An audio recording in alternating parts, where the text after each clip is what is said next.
Caitlin is a 14-year-old girl who comes to the clinic with her mother for an annual school physical. Her mother requests to stay in the room for the entirety of the visit. Hi, Caitlin. I'm Dr. Ornstein. How are you today? I'm fine, thanks. Who did you bring with you? Is this your mom? Hi, I'm Karen Hammond. Nice to meet you. What brings you guys in today? She needs to get a physical before she starts school. It's definitely that time of year. Let me just tell you how things work in our office with our adolescent patients. We're all gonna first meet together.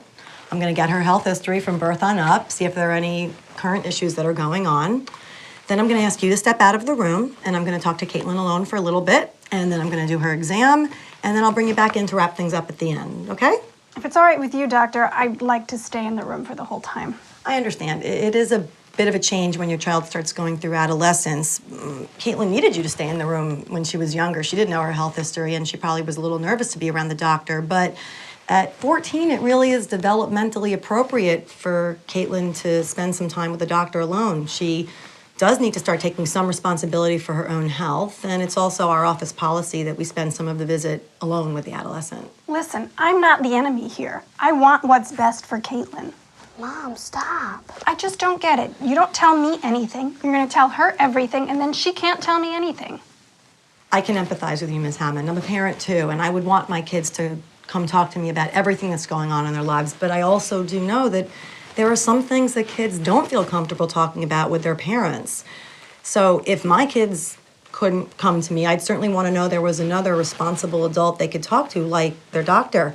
At least that way I'd know they'd be getting factual information, and if they were in any kind of danger, they would get the help that they needed.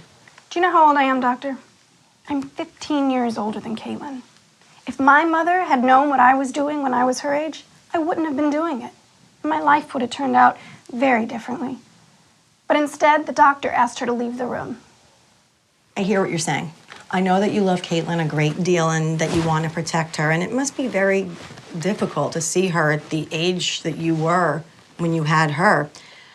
You need to know what a strong influence you are on her, on the decisions she's making, on the path she's taking on her way to becoming an adult. You've been waiting 14 years for her to become an adult, and I'm sure it's really scary right now.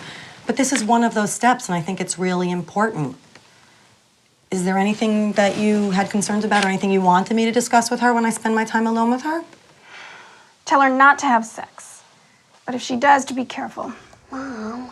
Listen, we both want what's best for Caitlin. We want her to be safe and healthy, and during my time with her alone, that will be my ultimate goal. Okay? Okay. Caitlin? Okay. All right, why don't we get started with the history?